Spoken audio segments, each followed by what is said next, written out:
This afternoon we're going to show you a little bit about mulch and talk to you a little bit about mulch and advantages of it. Mulch, of course, is a material that's a shredded bark of some sort, and there's many different kinds. There's bag material, there's bulk material.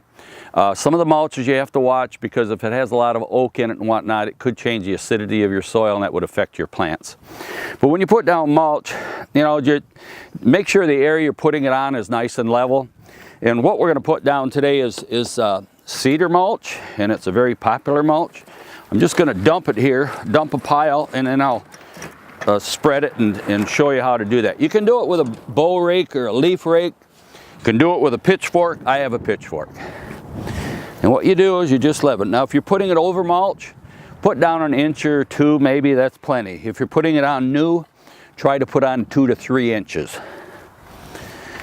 Remember, the mulch will keep the ground cool, will retain moisture for the plant, also retain retard weed growth. So, you know, it just does a lot of things for you.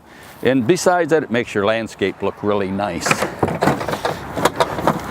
And what a lot of people do is they'll put down mulch, and then every year they'll go and get a smaller amount than what they started with, touch up their landscape, and it looks like a brand new job.